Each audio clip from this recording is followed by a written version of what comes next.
Hey guys, today I'm going to talk about how to date, hotter girls by traveling overseas. And over the past year or so, I've been traveling from country to country, just smashing different girls like of different cultures. And after fucking possibly like hundreds of girls, like a lot of sixes, sevens, and a few eights, and nines in a span of around 8 months. I figured out what makes it easy for guys to get laid with stunners in some countries. But in other countries, it's super difficult to bag even a girl who looks like a 5. And if you're a frequent traveler like me, you probably ended up asking these big questions like, why is it that in certain places like Tokyo and Hong Kong, it's way tougher to get quality Tinder matches? And why is it that in other countries like the Philippines and Thailand, you get tons of Tinder matches with super attractive, easygoing girls that want to meet up and fuck? And I found myself asking these questions as I traveled from country to country, experimenting with different methods to get laid along the way. Now, just so that you understand the data that I'll be using to formulate my theories, here are the countries I've traveled to so far. I've traveled to Bangkok in Thailand, Manila in the Philippines, and Jakarta in Indonesia, and Ho Chi Minh City in Vietnam, and also Hanoi in Vietnam, and Warsaw in Poland, and Hong Kong, and Tokyo, Japan, and in Malaysia also. So about like a dozen countries I've been to so far. And here are two more key things you should understand. I wasn't traveling as a poverty backpacker. I stayed in luxury Airbnb apartments in affluent areas in each of these cities. And I stayed in each place for at least a month. And this allowed me to get a feel for the dating market there. And here's what I discovered after traveling around to nearly a dozen countries so far. And the first revelation: money raises your sexual market value, and sexual market value is obviously, like your value that you bring in the dating market so that you can, attract girls of a certain caliber, right? And, the first revelation is that the money raises your sexual market value significantly in third world countries. And yes, that's correct. And I'm sure that this doesn't come as much of a shock to you. Obviously it's gonna raise your value a lot in third world countries. So money raises your SMV seemingly more so in third world countries than it does in first world countries. And here's a pie graph that I created to give you a visual representation of the elements that comprise your sexual market value when traveling abroad. And, here's the pie graph, and as you can see, money takes almost like 50% of the chunk. And, social status is there, but you can overcome this with money. And muscularity, that's important. Obviously, that gets girls to match with you on Tinder. And same with aesthetics. If your face is busted, then you're not gonna get a lot of matches on Tinder. And there's the social dominance and physical escalation skills. So this is basically like your game that you would call game, and that's basically your ability to talk to girls without acting like a chump, basically, and also leading them physically and escalating and everything like that. So, this is a pie graph. It shows exactly which factors are important if you're looking to get laid with the top shelf talent and the top shelf talent in a third world country like Thailand or something. So yes, it's true that money does affect your results abroad. Now you might be asking, like, how come any Joe Schmuck from a Western country can go to Thailand and get laid with girls way above his sexual market value? And this is a phenomenon that I discovered while I was abroad. And see, regular guys from first world countries don't have to be millionaires in American currency. Money raises your value everywhere. It's just that third world women have less of a threshold before they see you as rich, right? And don't believe the hype that third world women are less materialistic. It's all bullshit. The only place I found to be a bit more family oriented and less materialistic was the Philippines. But even over there, I found girls trying to trick guys into giving them money using the dumbest tactics like faking pregnancy and stuff. And for the most part, girls in third world countries will usually make up some reason why they need money urgently as soon as they sleep with you. And the clever ones will try to get you to commit to spending money on them before they put out. And sometimes even in the middle of physical escalation, right? And one more thing is that, even though it's easy for a Westerner to come into a poorer country with his higher financial power, foreign men have employed tactics and strategies to retain their value without being destroyed by the dollar, basically. And I saw examples of such tactics in Vietnam, where society has deemed it shameful to be seen in a romantic relationship with a foreigner. So Vietnamese women usually only date Vietnamese men, with some exceptions. Unless you're like on the high end of the sexual market value in that region, you're not gonna date the hottest talent over there. And another example of this defensive behavior from foreign men can be found in Muslim dominant societies.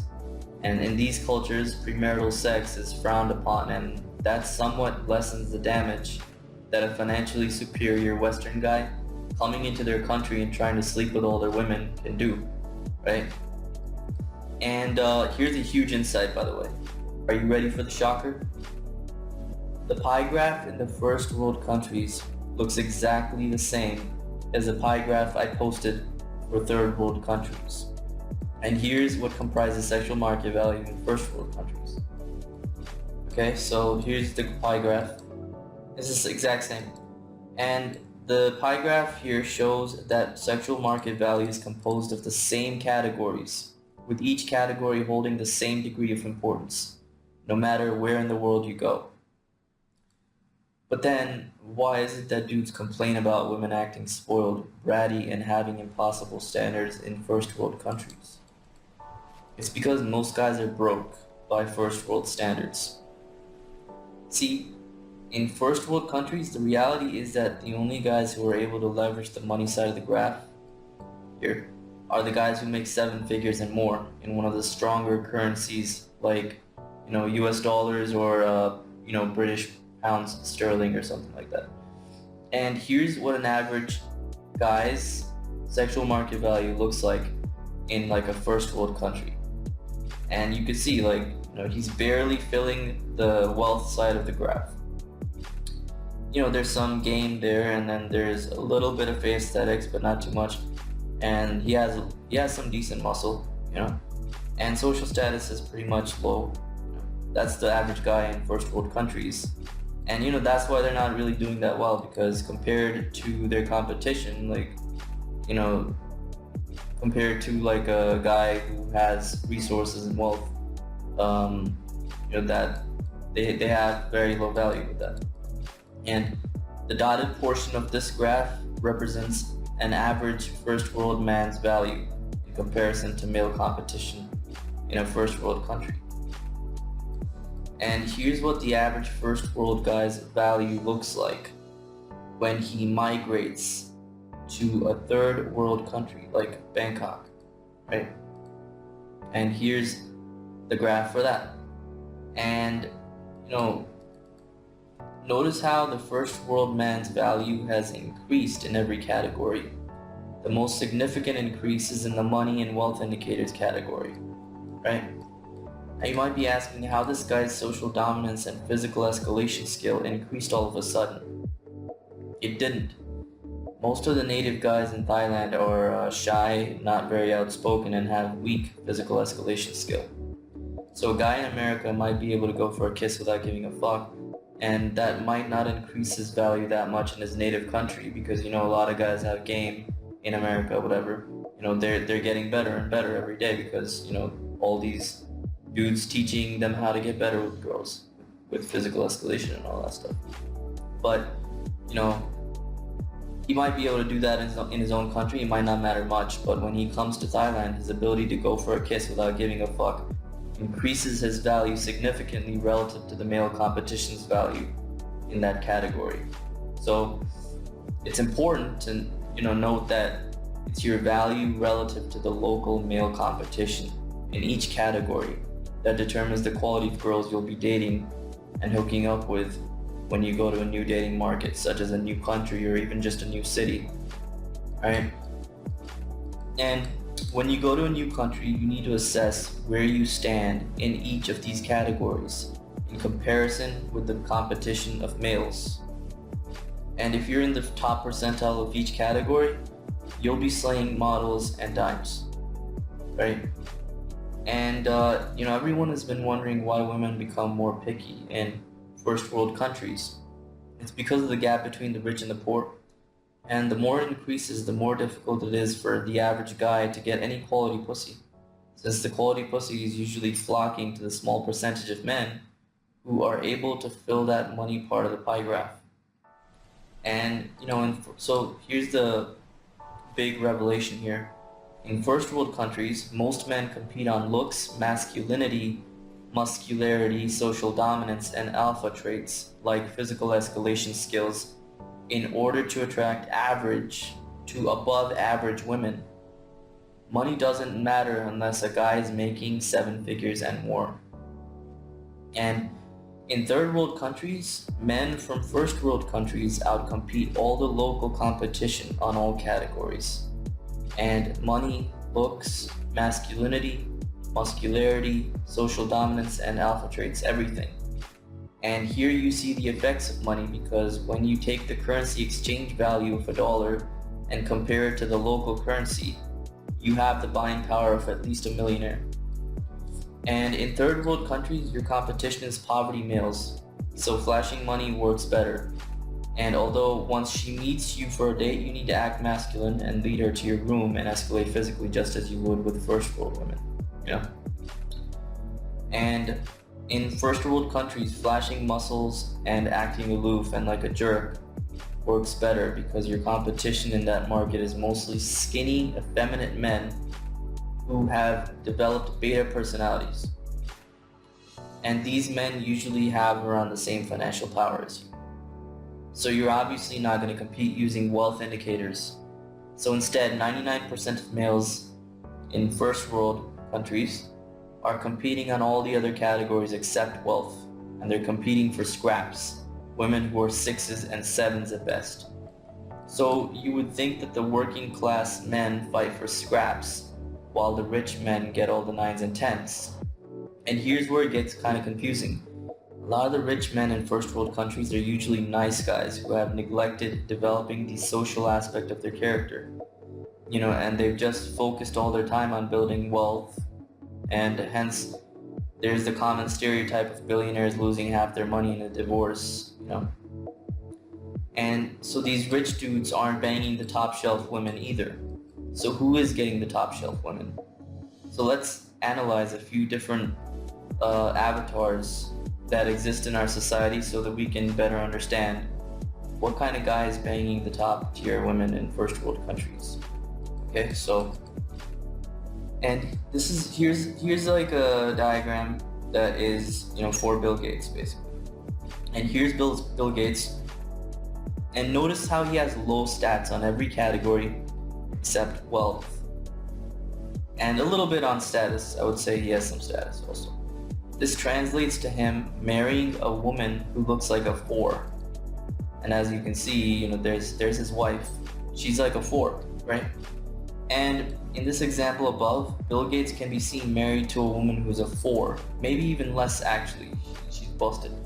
And I'm not saying she doesn't have a great personality, but a guy of his wealth should be able to do way better than that. So why isn't he? Bottom line is that he has neglected other areas of his sexual market value, portfolio, and that's causing him to settle for women like these. He knows deep down that if he were to get into a relationship with a woman who is much better looking, he won't be able to tame the beast, so to speak. Since he hasn't focused much time on developing his social dominance and masculinity. Now, So why don't we look at a rich guy who's not that aesthetic and he doesn't look that good, but still can handle the beast and is seen banging tens all the time. And here's Donald Trump, his sexual market value portfolio, and it looks like he has maxed out his social status, his wealth, and his social dominance, his game as well. So, above is Trump coming in with as strong a portfolio as a man like him could attain. And he isn't very attractive at his age, and he was probably below average looking when younger, but he's still seen dating supermodels, right? And here's Paul Janka. This is the next guy we're going to talk about. And Paul Janka's sexual market value portfolio. And this guy was a beast when it came to approaching women in NYC when he was in his 30s. This guy was like on Dr. Phil and everything, because he's a pickup artist in New York City. And, he's a New York City pickup artist who was active in the 2000s. And at that time, he had no money and was living in a closet-sized studio in Upper East Side in Manhattan. And he also used to wear a lot of high-status clothes and shoes to boost his social status category. And he had model looks, so he had aesthetics going for him. And although his muscle was lacking by a big margin, he's kind of tall and lanky looking, not very muscular. So he doesn't really have that much going for him in that department. And his social dominance and game were super tight, and he had his physical escalation skills perfected. And yet, even after all of that, he was mostly banging 6s and 7s, with a few 8s and 9s on rare occasions. And he himself said this in his manifesto or whatever, in his game manifesto that he was talking about, most of the girls he fucks are like 6s and 7s, with some occasionally being like 8s and 9s. So why was Paul Janka banging mostly average to above average girls?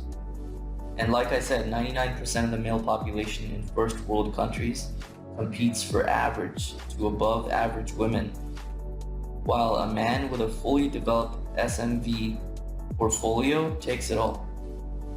Now let's take a look at a guy with a fully developed sexual market value portfolio. Okay, and here's the Candyman, basically Travers Bainon, the Candyman, his sexual market value portfolio. And he has put effort into improving his value in all categories, as you can clearly see. And so this is Travers Bainon, a guy who flaunts pictures in bed with supermodels on a regular basis on his Instagram. And notice how he's able to have control over the women and is able to not only fuck quality girls in large numbers, but also keep them around in harems. And guys like these usually get the top shelf women in first world countries. So now it becomes clear that there's an undersupply of masculinity in first world cultures like the US, the UK, and Japan. Therefore, a muscular and dominant frame coupled with fuckboy game, fuckboy text game and all that stuff, works better for an average guy. But as we've seen in the above examples, if you have money and masculinity in a first world country, you'll get top shelf women all day, every day. And I think feminism and Amazonian societies, where women are dominant over men, this situation happens as societies become richer. So this can be seen in Japan and America and UK and Australia. And my theory is that this is strongly linked to the gap between the rich and the poor widening to greater and greater heights, and thus leaving little in the way of financial competition between men. So this is like a huge revelation. So now let's move on to the next revelation, this second revelation I came to after traveling to all these countries and fucking all these girls, right? Revelation number 2 was that game is an essential skill in all countries. And you can't escape not knowing how to talk to girls in real life. and how to touch them in real life and how to escalate the sex with them in real life. When first world guys with no game come to Bangkok, they get hookers and that's all they do. You know? Even with all the Tinder matches they might get, we all know that loser guys who have no confidence in real life are probably going to get taken advantage of by a Thai girl who takes chodes like him out to expensive restaurants all the time without putting out, right? And if you don't know how to close, escalate, and get past a girl's resistance in the bedroom, you ain't getting laid with quality, non-hooker girls anywhere. And if you suck at that stuff, you'll end up like one of those old white dudes in their 70s getting cash out of an ATM to pay some average-looking hooker who's been dug out by like 1,000 other guys before him. Probably has some STDs too. So don't be this guy, please. Okay? This is not the look that you want to aspire to. And if you have no skills in the social dominance and physical escalation departments, then fucking hookers won't help you fuck real non-hooker girls. Because first of all, hookers usually aren't as hot as regular girls. And second, hookers don't put up any defenses like a normal girl who looks like an 8 or a 9 would. Okay? However, if you do have escalation skills and are already good with women, then fucking an escort who's a stunner, like an 8 or something like that, she looks really good, who makes most girls look like shit, can help you close a date you'll have with a girl who is similar in attractiveness to the escort. And I talk about this in greater detail in my blog post, on my website on how to use a model caliber escort strategically to fuck regular girls who look like 9s and 10s. And it's important to avoid being a sex tourist. The healthy ratio of regular girls to hookers is like 95 to 5. 95% of your lays should be regular girls, but when you want to fuck like a really hot regular girl and need a boost in your attitude so that she senses that you don't think she's anything special, then you can pay a high caliber stunner escort to fuck. But you're only doing it for the confidence boost so that you can close the regular girl you have a date with, okay? And it's important to keep in mind that the reward of being able to fuck a hot regular girl is that you get a pussy that hasn't been wrecked by like hundreds of guys, You can even close virgins, basically I did that in Indonesia. Like I fucked a few virgin girls also. And the pussy is way better when it's not like dug out by like 1,000 guys, as we've discussed before. And so the third revelation number 3 that I made while traveling is that it's not about the male to female ratio, it's about the attractive male to female ratio. And I think male to female ratio isn't what really determines things. Otherwise, it would be easy for the average guy to score models in NYC with little effort. And trust me, it's not. What actually matters is how many attractive women are in a pool, in a population pool, versus how many attractive men are in a population pool. So as you can see in this diagram, you can see that there's more attractive, men with a rating of more than 7 in the market than there are attractive 7+ women. And this creates conditions where you'll see attractive men being forced to date down in looks. And you can see these types of conditions in the US if you really take a step back and look at things from a macro perspective. You can see here real world effects on the local dating market. Men's standards go down. Men's standards go down in this situation. The surplus of attractive men start competing over women who look like 6s and below. And unattractive men don't even get any matches on Tinder, right? So this is the situation when there's a lot of dudes that look good versus a lot of girls that, don't really look good, but very few girls who look good. And here's a situation, the opposite one, where there's like a surplus of attractive women rating like 7 and above. And you know, there's few men who are attractive, and there's a lot of women who are attractive. And in this situation, men's standards go up. The surplus of attractive women start competing over men who look like 6s and below. And unattractive men start getting matches and even ladies. So this is the ideal market for a guy, like you to be in. It doesn't matter if you look like a 6 or if you're like a 7 on your rating, whatever. It's the best market for a guy to be in. And the diagram above, in this picture here, shows the ideal dating market that benefits men. In this scenario, which already exists in countries like Thailand and Philippines, extremely attractive women can be seen dating busted dudes, even really old dudes who probably don't even know game exists. And in these types of places, getting a girl who looks like a 9 or a 10 is much easier. Although 9s and 10s will still put up a little resistance, they know they don't have tons of options better than you, assuming you're well put together.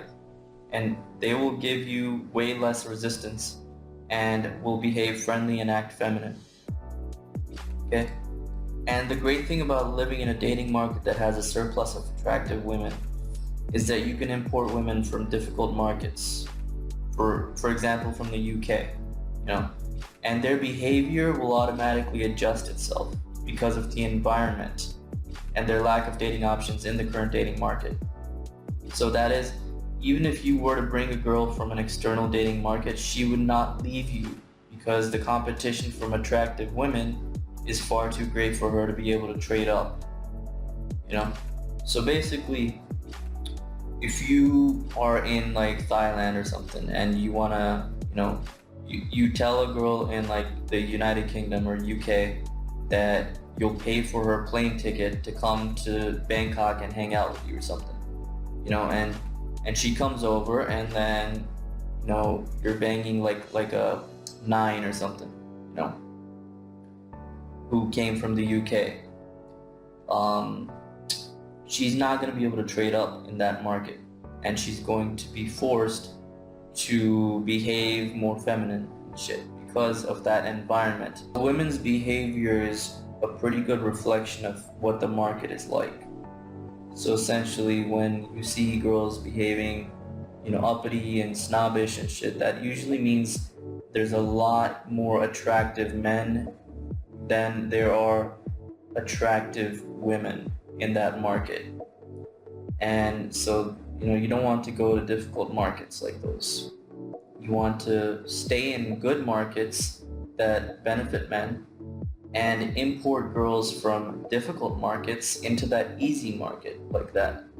That way the girl can't compete, the girl can't trade up for a guy of higher value because you're very high value in that environment, right?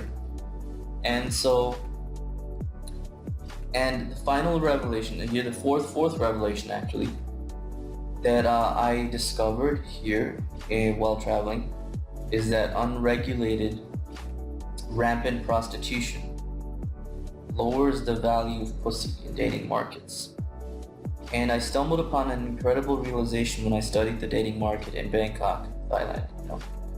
I discovered that prostitution is rampant, unregulated, and it's so embedded within the culture that even effeminate men, these are called ladyboys, they convert themselves into women, into females, just to try to make money from the prostitution industry.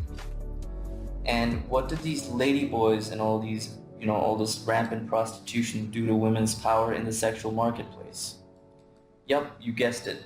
They send the value of pussy plummeting down into the Mariana Trench. And I used to hate ladyboys, but when I understood the destructive effect that they have on the value of pussy, I was cool with them, And here's the rule of thumb. The lower the value of pussy, the less bargaining power women have when it comes to sex. And all the betas and thirsty men who put women on pedestals back home in the US and shower them with attention are usually getting their beaks wet with ladyboys or busted hookers all around Bangkok, which means that the regular women aren't getting much attention from these losers in these places. And what that means is that the local women are way more receptive to meeting up with you, and they'll basically behave themselves instead of acting spoiled and entitled, right? Countries and cities with rampant prostitution are known to be among the best pussy paradises in existence. So just off the top of my head, here's a few cities and countries with rampant prostitution.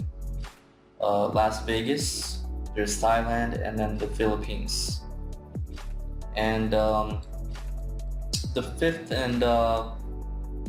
revelation that I had, and I think the final one, was that exotic looks can slightly raise your sexual market value. Exotic looks can slightly raise your sexual market value.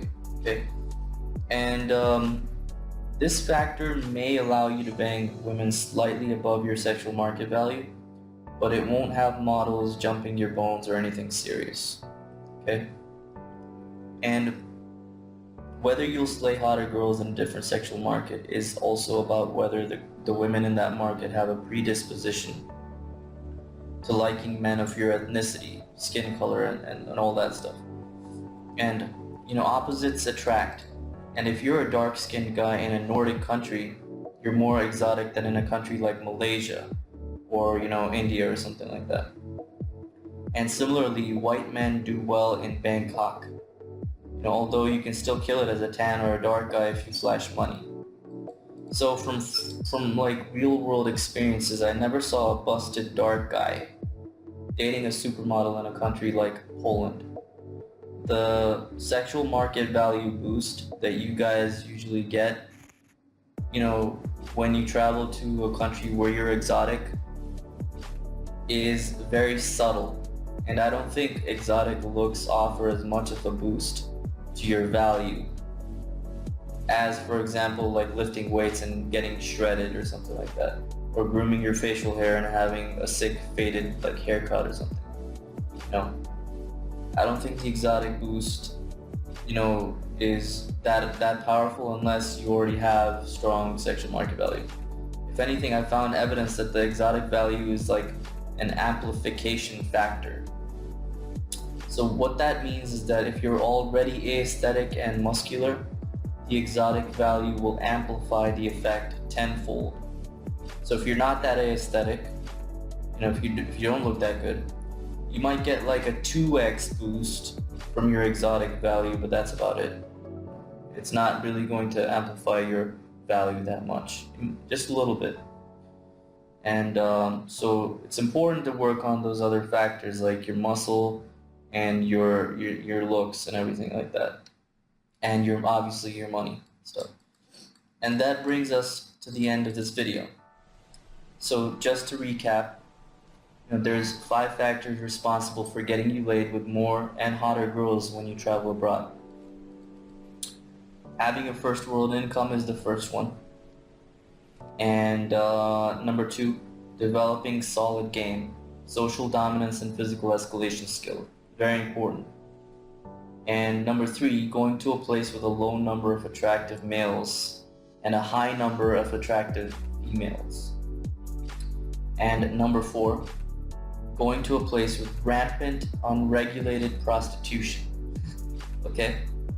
And number 5, going to a place where you have exotic value and there aren't many guys who look like you. Okay? Now, am I saying that you should give up on your current dating market and move abroad? No, I'm not saying that at all. In fact, I love Hong Kong and a lot of what it has to offer, that's a difficult market because there's a lot of attractive guys and very few attractive women over there. It's a beautiful island with a sick skyline and popping nightlife scene. But it's is it a great place to meet attractive women? No, hell no. Because of the bad ratios, And New York is similar, actually. I love, the way it is and everything, but the fact that there's like a lot of rich dudes who are able to flash their, money, whatever. Um, so that reduces the quality of girls that the average guy can get in New York City, unless you're balling.